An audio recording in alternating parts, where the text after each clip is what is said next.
Hi, everybody. My name is Zoe McGarrick.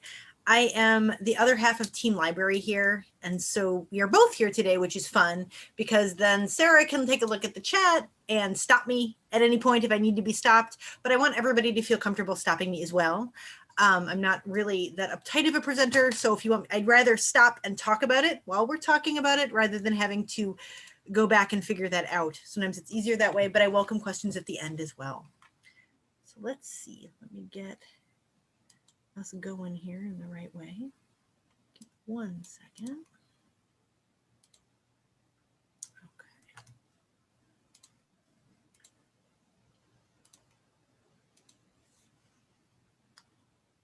Right. Here we go. Can everyone see my screen? We're looking good here?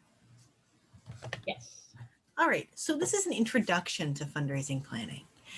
And this is not going to be making our fundraising plan right here, right now, but this is definitely going to be talking about the basic parts that are usually included, some things to think about when getting it all together, and kind of more of a positioning of your organization to get ready to make one of your own.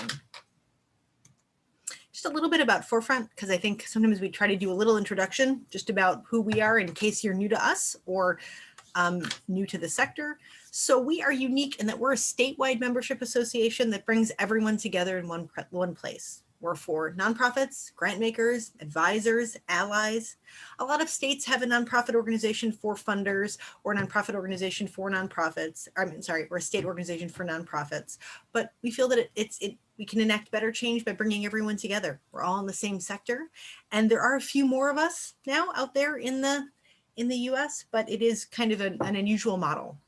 And we provide education, advocacy, thought leadership, and we facilitate collective action around issues that are important to our members and to the sector.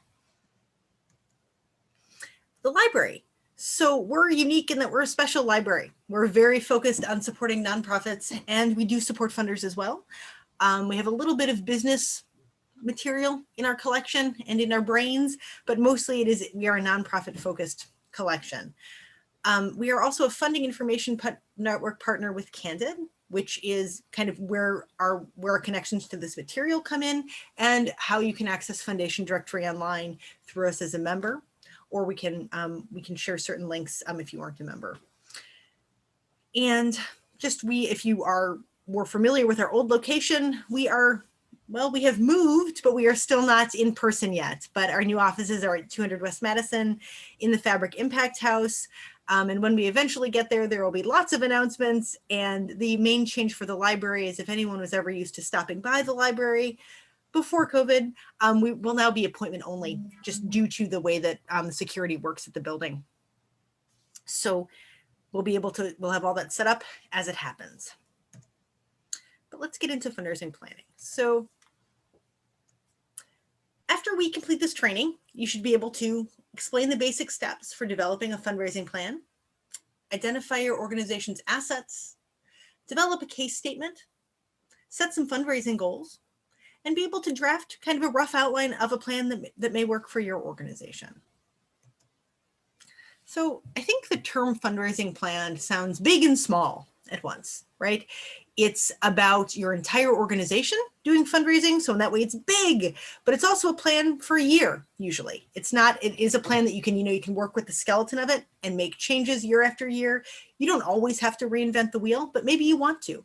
Maybe every year you'll make a completely new one.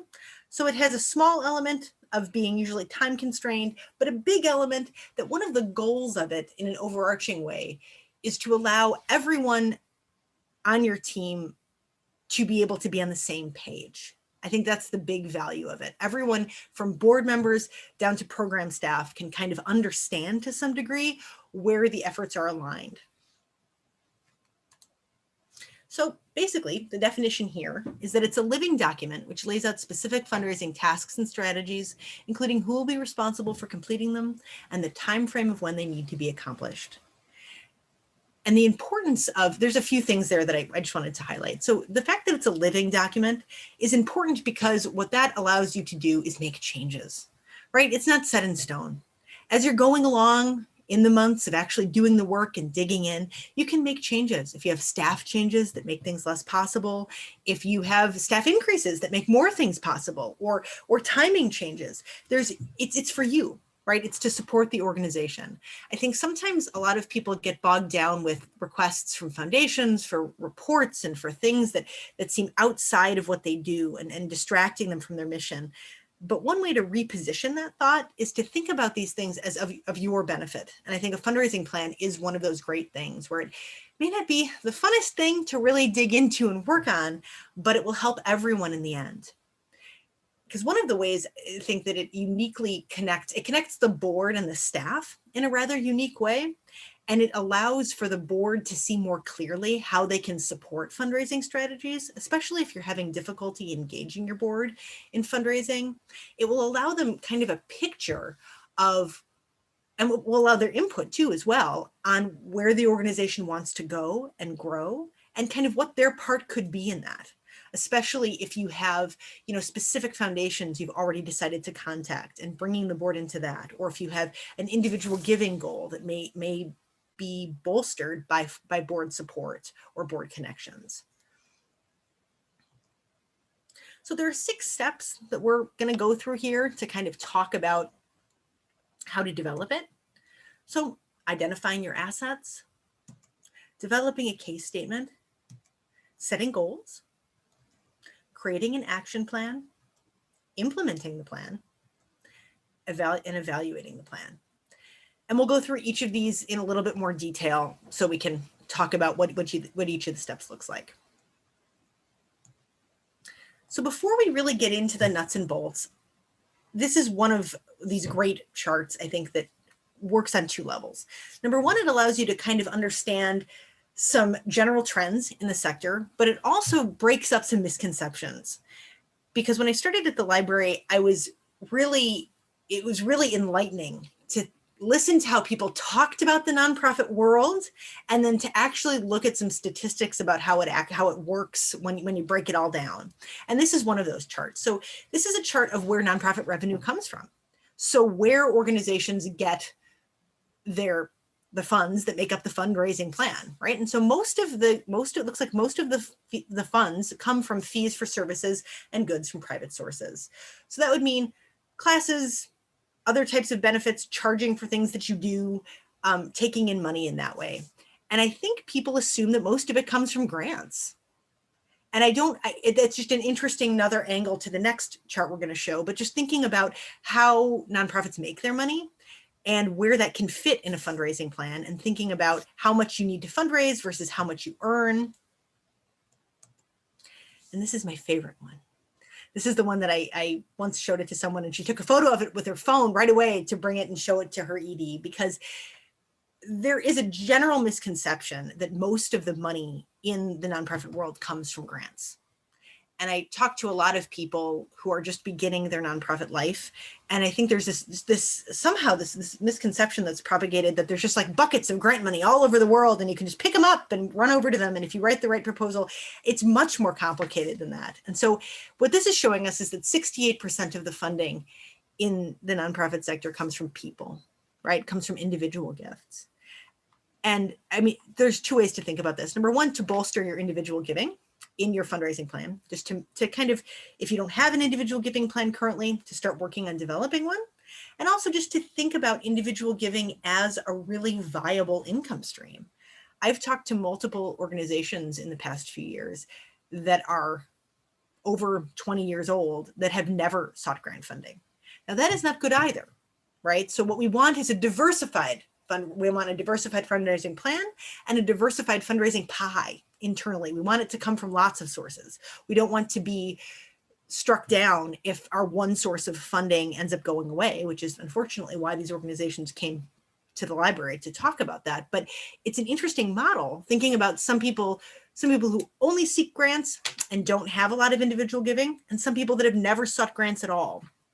So just understanding that, I think the goal of a fundraising plan is to allow you to achieve balance and to allow you to look at the strengths and weaknesses of your current fundraising circumstance and see how you can add more avenues and even some things out.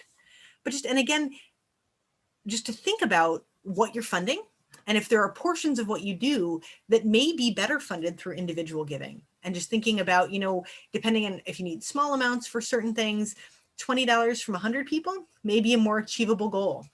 Depending on your staff size, how much grant writing experience you have, just the value of individual giving is what I like to underscore in this chart. And that it's a very powerful people give because they're connected to organizations, and many people give for a long time. Individual givers can be very reliable in certain ways, and there's other ways to steward donors into potentially larger gifts, and you can definitely grow that part of your fundraising plan. And maybe that would work out because with grants there's strings attached, right? You have to do reporting, there's a large paper process, it's a relationship, there's a return on investment expected. And while individual gifts obviously do have some element of that, it's not as much of a business relationship often. Obviously, if it was a gigantic gift, it may be in some way, but often individuals give just to see good works done, and they support your mission. And so if fewer strings attached may work for your staff size or for the size of your goal, it may be worth thinking about individual giving as a funding source that could be thought about a little bit more seriously, or more time given to stewarding those gifts. So identifying your assets. And so this is where you start about thinking about what your current organizational strengths are, right? What makes you appealing to funders right now? Do you have a really compelling mission, a large public base of support, really good name recognition in the community, in the bigger community, a well-connected staff and board, a really great facility, a high traffic website? Just thinking about why people are supporting you now, because those are great ways to position yourself to new funders, right? To think about what it is that you have. I think about this as something that we talk about in prospect research, about what makes you different, right? Why are you, because a lot of funders, be them individual donors or foundations, fund a lot of organizations in a similar space, right? People have things they're attached to, animals, children, gardening kind of concepts that they're attached to, and they may look to give more in those areas. And so do funders. Funders usually have funding priorities or funding interests. And so if they're already giving in the area in which you work to some organizations, maybe not you, why are you different? What stands out about you to the other organizations that do similar work in your community? I think that it's an important point to think about. And I think strengths is a great way to think about it, because that's why people are supporting you. They see something you do as being unique or uniquely valuable. And it can be a great place to start with the fundraising plan, because it can be a great way to think about how to approach funders. And if you should be looking at other organizations that work in a similar space to you, and maybe you do something a little bit different. And maybe if they don't currently fund you, maybe they could. Maybe your programming is different, but you still target the same population. Maybe you are really geographically connected to a few organizations, and maybe there are opportunities for collaboration. So another way to identify your assets is to use a SWOT analysis. And there are books and whole shelves and libraries about SWOT analysis. And that this is not the place for that, but it stands for strengths, weaknesses, opportunities, and threats. And it can be a great way to look at your organization as a whole and to think about where you could grow. I see it as an opportunity for growth, right? So your strengths, we may not need to, and you can also use it to look at your fundraising plan, any current fundraising you're doing, right? If you have a really strong arm of something that you do, if your individual giving is really good and growing and you've got people on top of it, maybe that's not the place to focus on right now. Maybe you need to focus more on foundation giving. Maybe you're looking to dip your toe into government funding, depending on what areas may need to grow. And also to think about threats and opportunities that way as growth points, right? Areas where you're weaker, areas that are, if you have a weak individual giving program, maybe to think about that as something to target with the fundraising plan, making a goal around increasing individual contributions by 20%, or getting more new donors, just making broader goals that maybe aren't as financially tied. So there's that. The second step is developing a case statement. So why does your organization need and merit support, right? This is usually about a 2-page document to talk about what the needs are of your organization and why you are one to support, basically. And it can be connected to parts of a proposal that you write. You know, there are definitely pieces of proposal writing that could fit into thinking about your organization this way. But I think that the case statement is unique in that it is speaking directly in this circumstance to your fundraising plan, and to think about what portions of what you do need improvement and how can a fundraising plan support what you are trying to do. And I think that when you think about the case statement, it's also a great opportunity to get a lot of staff members involved, and because different people see what you do different ways. Programming staff may see what the organization does in a very different way from the ED. Like that's not ideal, but that may be how it is. And I think these are important moments to really check in with other people and other people that are going to be part of the work that's being done as part of the fundraising process, right? So there's the people that write the grants, often could be the people doing the work. Maybe it's not. Different organizations have different structures, and maybe the needs are different. Maybe the needs are seen as different. You know, what are the needs of programming managers different from the needs in accounting? Like how do those look, and how can those connect?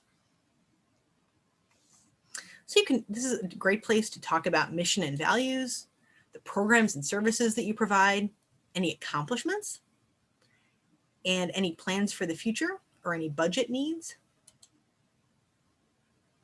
You know, I think this is kind of the big document that will start the plan, right? We want to accomplish X, Y, Z, and this fundraising plan will help us get there. If you want to end up buying a new building, that could be the goal at the beginning of the fundraising plan. And then the fundraising plan will have a financial goal underneath that, and then ways to get there. And I think that the fundraising plan can, and I'll get into this in a little bit, but to think about it as a different fundraising plan for each stream, right? So you'd have a different goal for individual giving, a different goal for foundation giving, a different goal for government funding, depending on how many streams of income or buckets that you have. But the case statement is also just a nice way to get everyone on the same page. It's something that people can read quickly, see if they agree with, understand what the organization's about. And it's just amazing how I think talking to different organizations, just thinking about the stewardship of command and of jobs as people change them, and how all these things can get convoluted.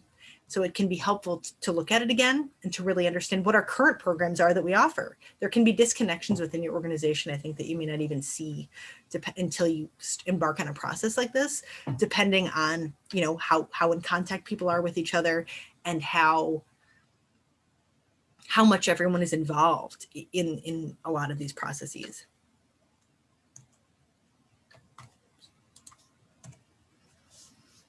So then you're going to start to set some goals, right? Based on what happens in the case statement, and based on what you see as what you'd like to do and like to accomplish, and what you have accomplished.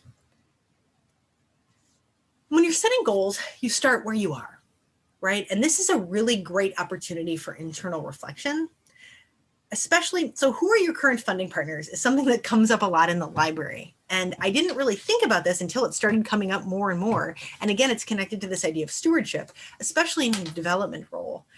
We've had quite a few organizations contact us and talk to us about, you know, how we can support prospect research, but they don't really have a good idea of who's funded them in the past due to record keeping systems changing, just there not being a very cohesive stewardship strategy from one development professional to the next that's taken over the position. And there is a significant amount of turnover in general in the sector. So making sure you understand who your current funding partners are and who recent past funding partners are is important.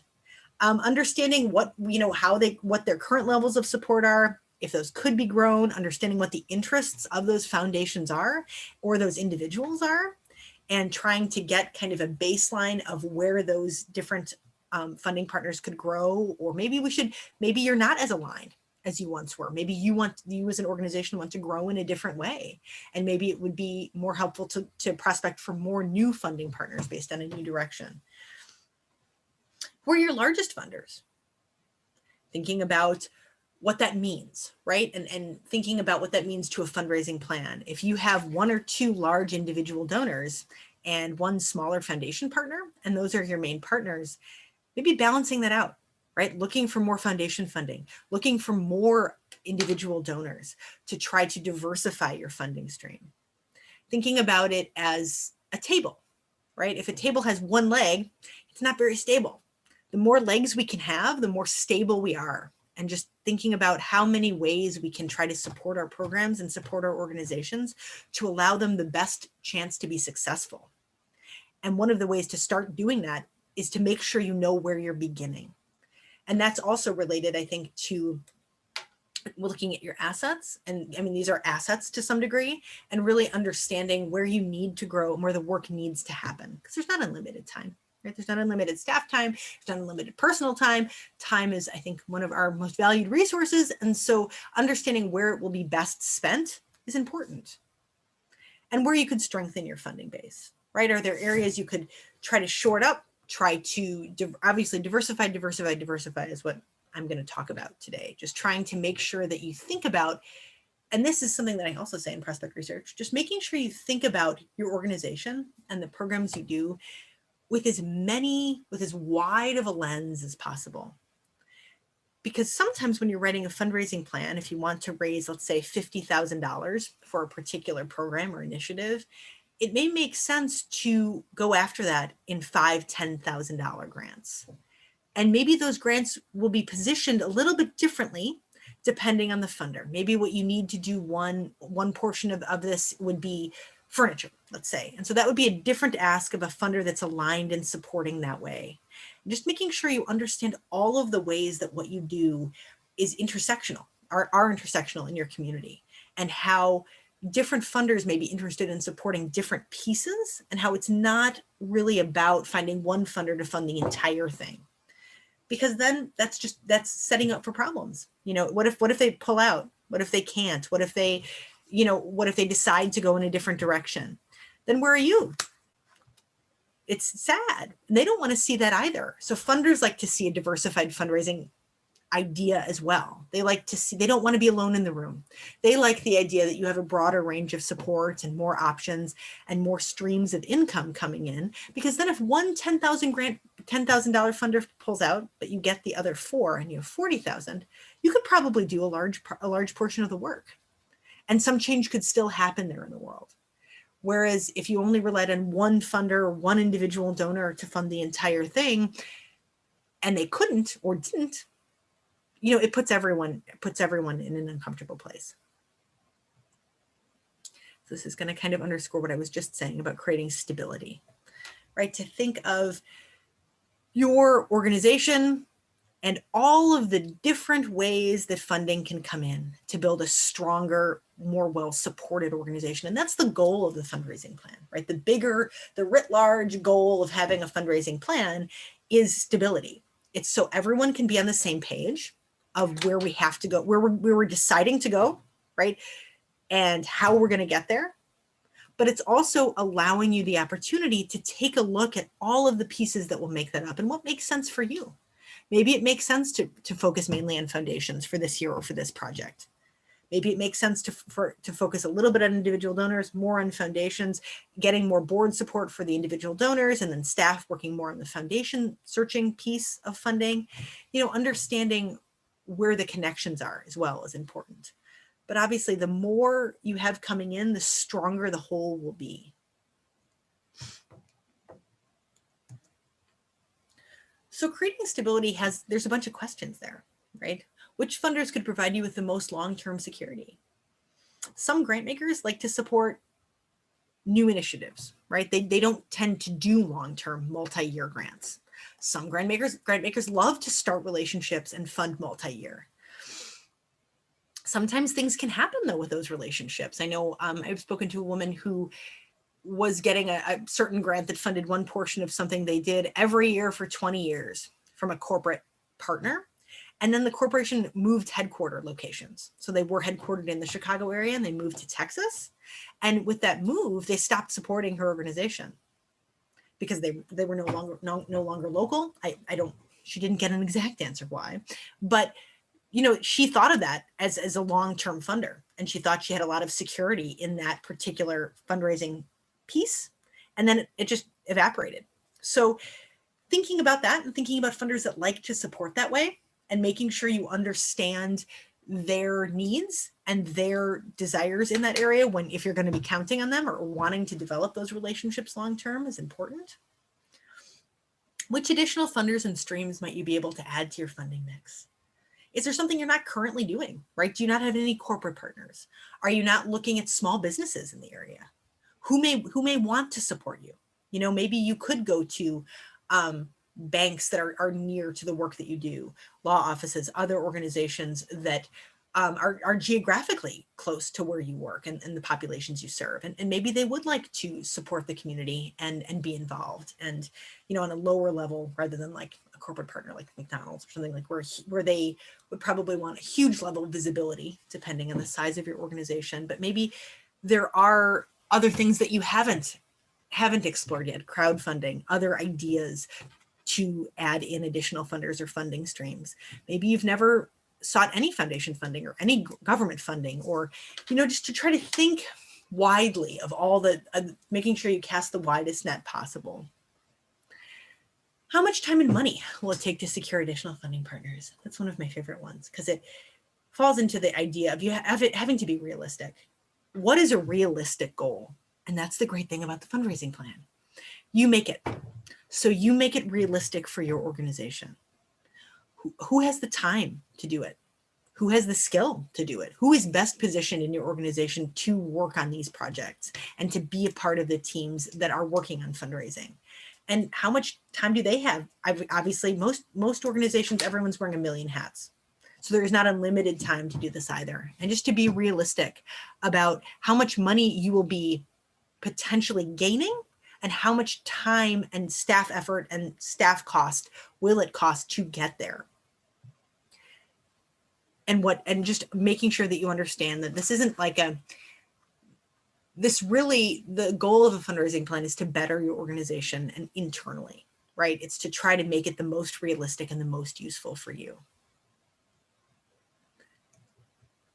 So then you'll create an action plan, right? So that would be how to get started writing it, right? What are we going to do? Who's going to do what? How are we going to break it down?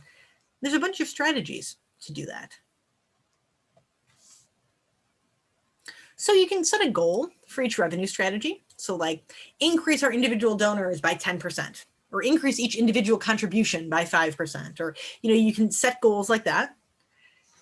Or you can set, broader goals, attain 2 new foundation partners, whatever, depending on whatever works the best to support the type of fundraising you're looking to do.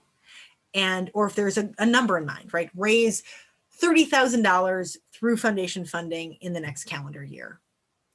And then you'll create a chart, a timetable, or a narrative description outlining all the details, right? Whatever works best for you. Who's going to do it, what the timeline looks like of how it's going to be done, and who's going to be involved is important. Making sure that those people know that they're going to be involved, right? And are part of the plan. And also making sure that, again, it's realistic for them, that it's realistic for your organization. And maybe that will take some evaluations back and forth. Maybe your initial goal is to raise $60,000 through foundation funding.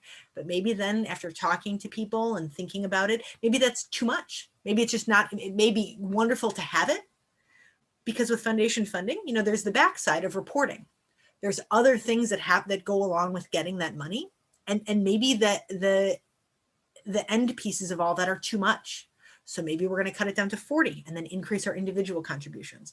Or maybe we're going to try crowdfunding for a portion and making a goal for that. And who's going to work on that? And just making sure that everyone that is going to be involved understands they're involved and the level at which what the expectations are for them. So here's an example. So a foundation funding goal here would be to raise $60,000 in foundation grants by the end of the calendar year.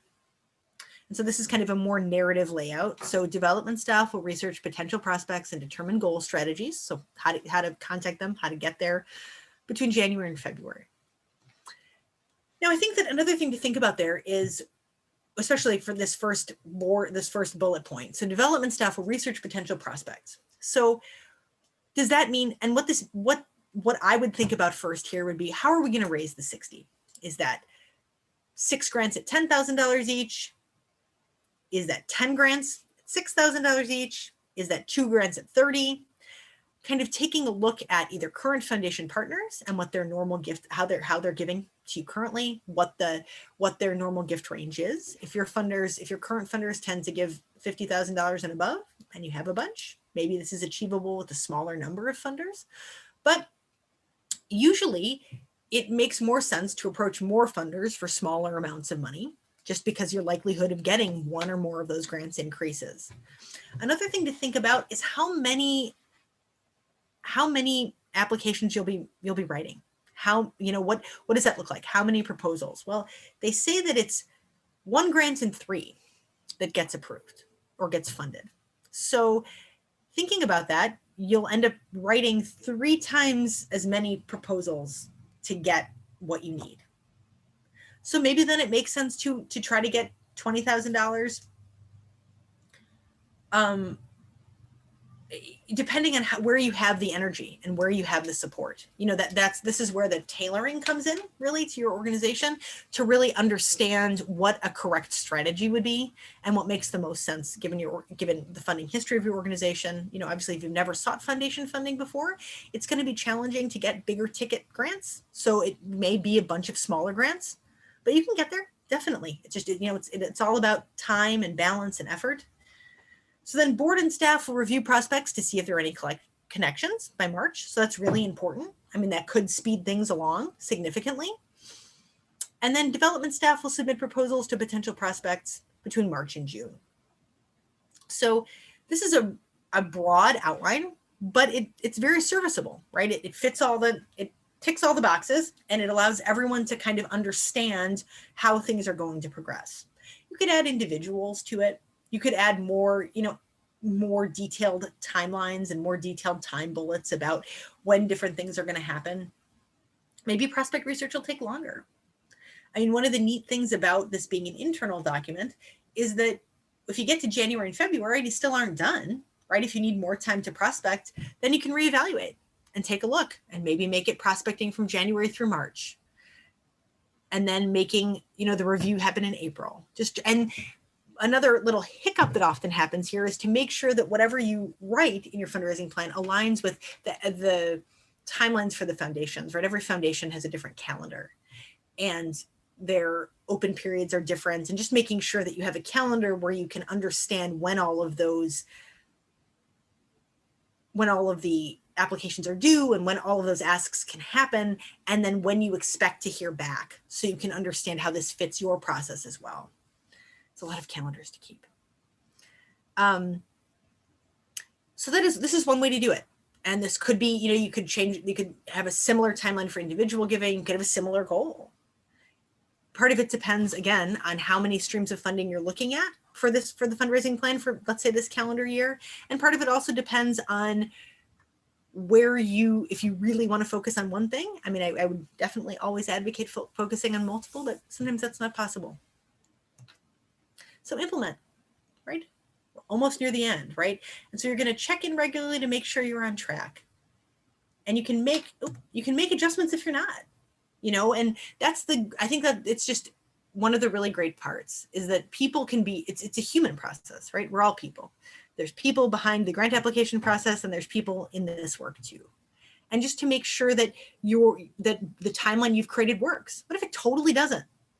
COVID, I'm sure, wrecked a lot of timelines for a lot of people. And there had to be a lot of rethinking done about asks and who we were going to ask and positioning and what our needs are now that were completely different.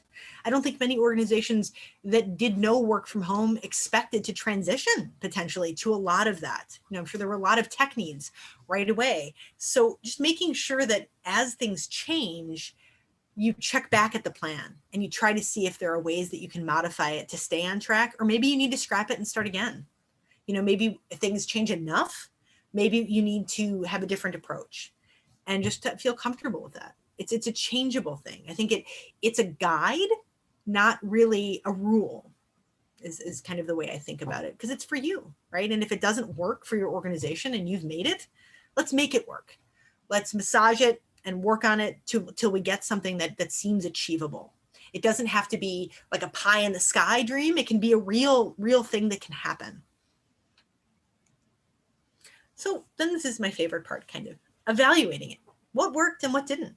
Where did you need to add time? Where did you need to take away time?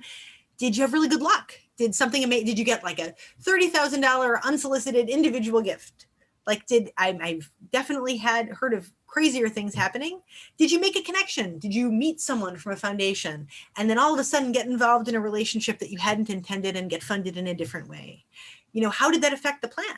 Maybe it didn't. Maybe you weren't intending on seeking corporate support and you ended up making a corporate connection that resulted in something significant.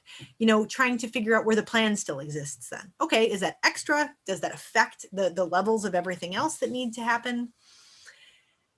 And what, you know, and then what didn't work? Did you need more time? Did you overestimate how much certain people could be involved? You know, and what I guess what weaknesses did it expose internally? Would it have made more sense to have some sort of grants management product?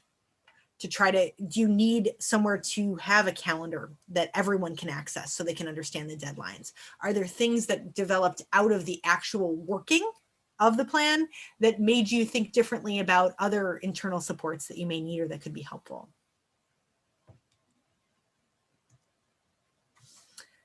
One of the things that people talk a lot about when they talk about galas is this bullet here. So was the money raised worth the time and the effort?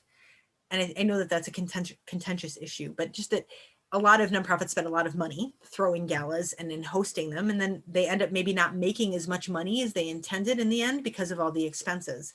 But it's the same for really any type of fundraising, right? Thinking about, was the money that you ended up raising at the end of the year worth the staff time and the effort to raise it? Did you really make money, or were you just kind of breaking even or treading water, or was it a loss? You know, did you spend a lot of time writing proposals, a lot of time prospecting, you know, a lot of hours of staff time, and then and nothing came of it? And thinking about what to do from there, how to reevaluate and retool and think about what the organization needs, or who could support the work in a different way to make that potentially easier or make that successful for the next year. Oops, excuse me, sorry. So here's an example of the same goal, so raising $60,000 in foundation grants by the end of the calendar year, but with things kind of, here, sorry, with an added bullet. So board and staff will review status of pending and confirmed grants in June. The great thing about that is it connects everyone to the end, right? So assuming that we submitted proposals, and this seems like an awkward timeline to me for submitting proposals. We may not hear back by June. I would probably put that out to July or August, but the nice thing about putting it in June is you still have 6 more months of the year to see what's happening. So if you're not having a lot of luck with this initial flush of applications, maybe taking another look, reevaluating, doing more prospect research, seeing if there are other foundations that you could contact, trying to understand a retooling.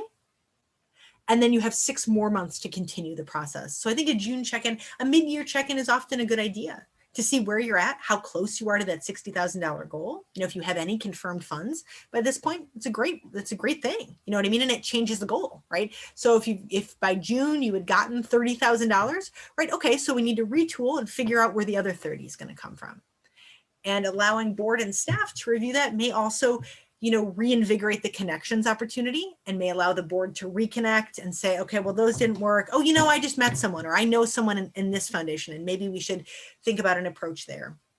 Maybe I could make an introduction. So it allows an opportunity to retool for the rest of the year, which I think is important. And obviously revise the plan as necessary based on results, right?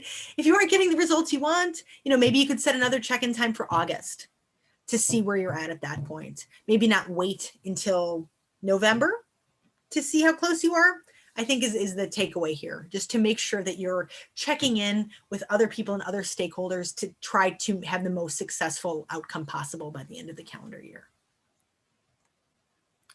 again, our 6 steps here. So identifying assets, developing a case statement, setting goals, creating your action plan, implementing your plan, and then evaluating.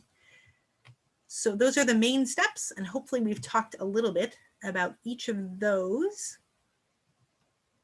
and some key takeaways. So know where you're starting and where you need to go, right? Understand where you're beginning, both from a who your current funders are standpoint, what your current funding needs are, and where you want to be.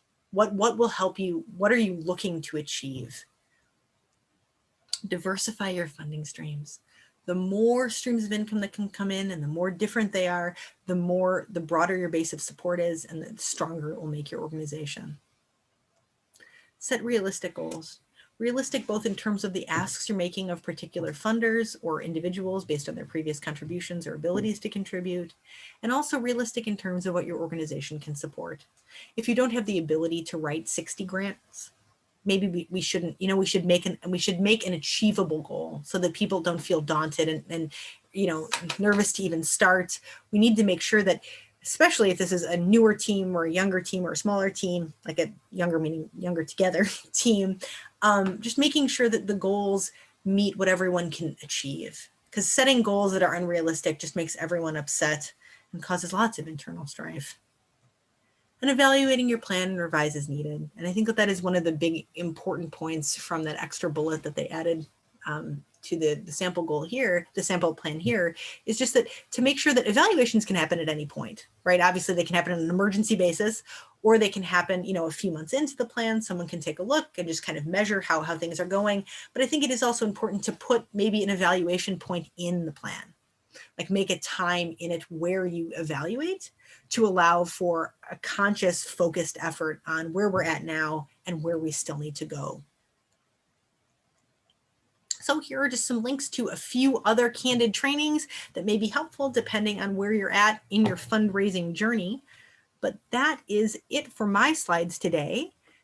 And so I am totally welcome to answer any questions that you have. Anything else we can talk about?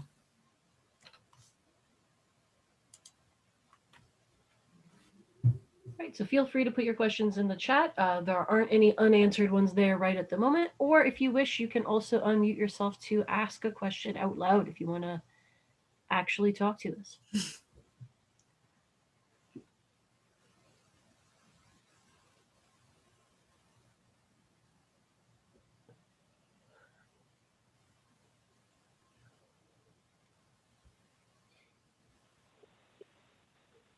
Hi, yes. Can you hear me?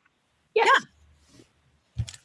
Okay, hi. So I just took up grant writing this year. What would be the one tip that you would give to a new grant writer? I think my tip would be prospect research. So my tip would be to make sure that you know as much as you can about the funders that you would be approaching and their interests and the connection between the organization that you're writing the grant for and this potential funder to make the strongest connection possible between what the change they want to make in the world and the work that your organization is doing on the ground to make the ask most successful. Okay, thank you so much. You're welcome.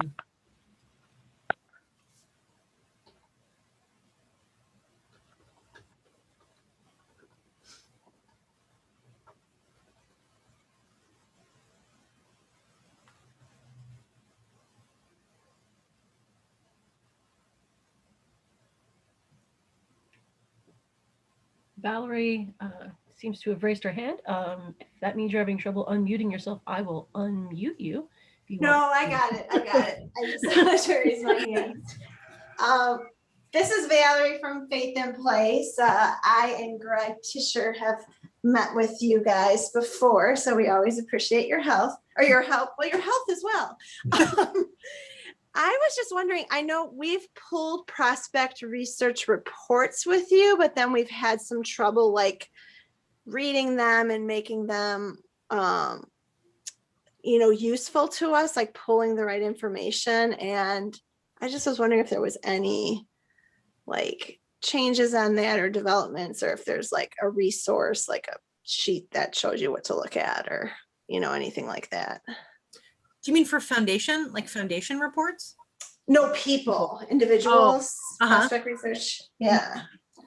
Because I think when we looked at it before together, it was kind of difficult. I don't know, I haven't looked at it in a while, but.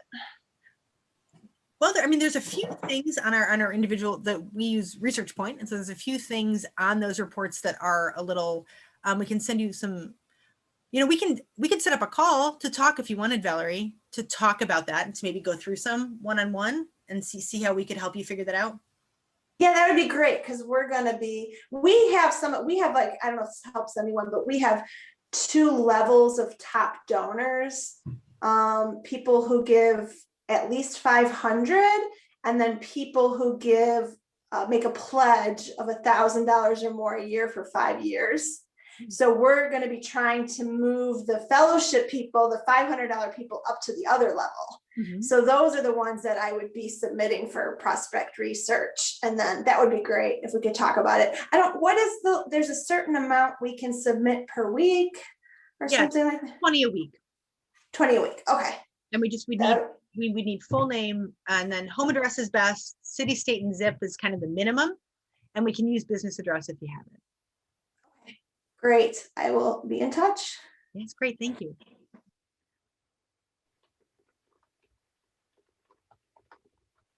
Hi, Anne. So I am, and I'm sorry, I'm looking at my other screen right now. So it's like, so I'm going to look at my real screen, but even though you guys are over there, I'm just dipping my toe into fundraising. We're a pretty small nonprofit, and so attending this just to kind of get the intro, which I did. So thank you. Something that we found is, which I'm sure is not news to you, we've had a lot less success with, like submitting unsolicited grants. And it's really very much, as are a lot of things, like who you know. And so we've done some work in terms of our own prospecting, asking our board, like, do you know anyone here? But do you have any tips or any general tips, I guess, for continuing to, I don't know, expand your like networking base and whatnot, so that, I don't know, so that you would know more people to then be able to make these asks, if that question makes sense? I think it totally. So I think that is a really big challenge. It's a challenge that we hear all the time in the library, right? So I'm new, I don't know anybody. How do I get to know people, right? And I think that is one of the trickiest parts of the nonprofit world, because I don't know if the relationship necessity component is as understood before you get into it. Then once you're in it and you realize that, and it's almost like a panic point. One thing that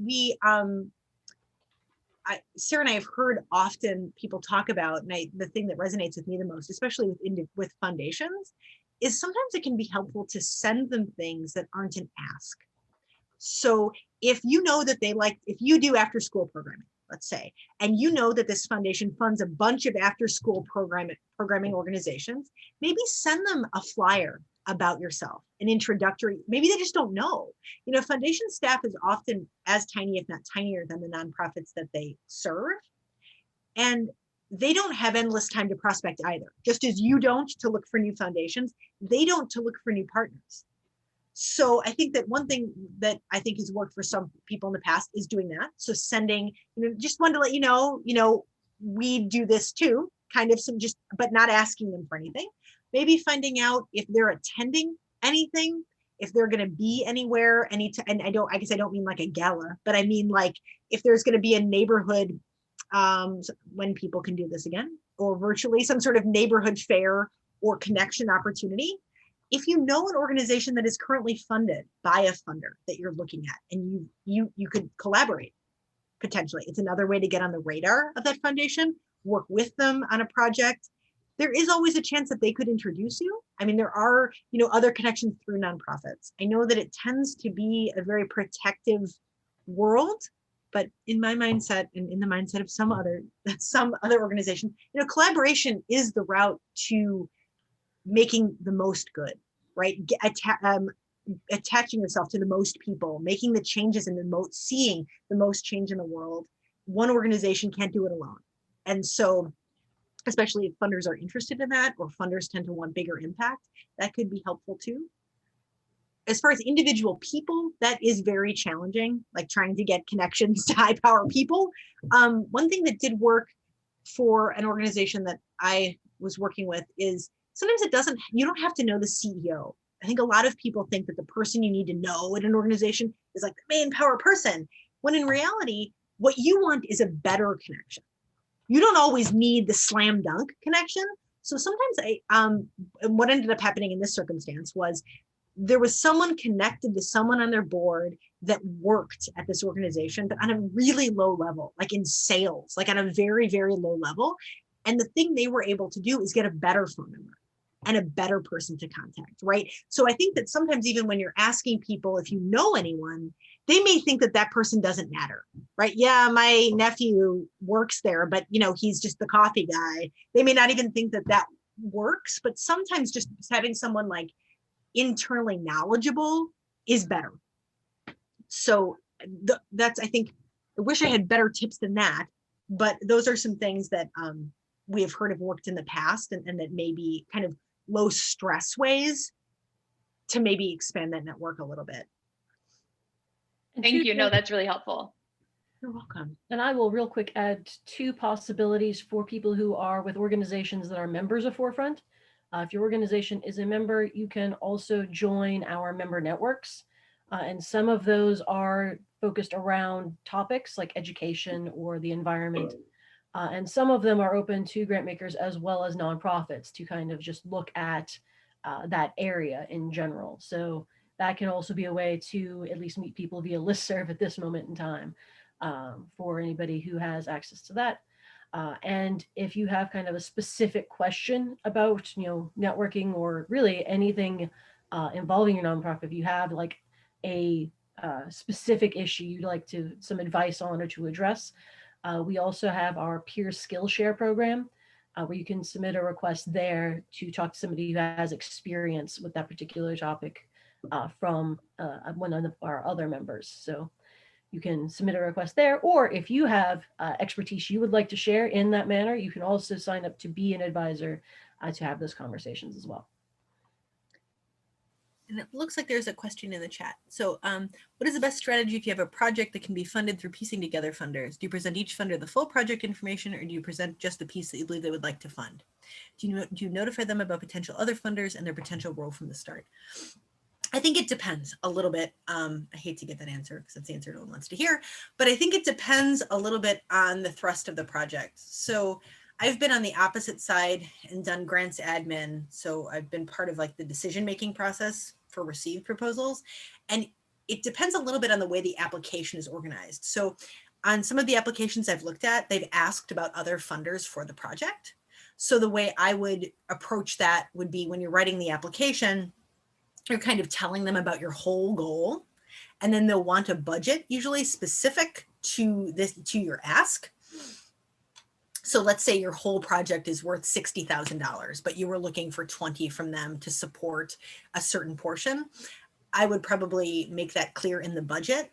And then they may ask you other confirmed sources of support. And then that's where you could, or potential sources of support, depending on how it's laid out. Then that's where I would list like other foundations that you're contacting and the amounts, to get to the goal amount. It depends a little bit on how the application is laid out, what their application process looks like. And that is something that you could discuss potentially with a program officer if they allowed that kind of discussion, and you had kind of an intro discussion with a program officer after sending, a letter of interest, just kind of, positioning your ask in that way. And, or depending on how you're doing it, if it is a funder, let's say a piece of what you wanted to do dealt with water quality, and the funder was really only interested in that, just making that very clear, right? That the ask of them is to support the water quality portion of this larger piece of work, if that's helpful. I think it depends kind of on how the foundation, how the application is laid out, I think a little bit to how you present those ideas and how much of that you present. But normally there is a section on an application talking about other sources of support that you either received or are seeking.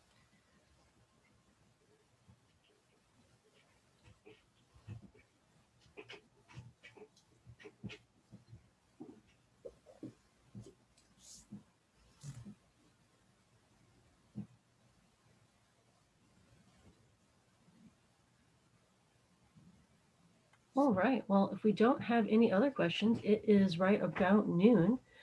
I will remind people if they're interested in some of our other offerings, in a couple of weeks, we will be doing an introductory session on corporate giving. And 2 weeks after that, there'll be an introductory session on proposal writing. So you can check the Forefront events calendar for both of those.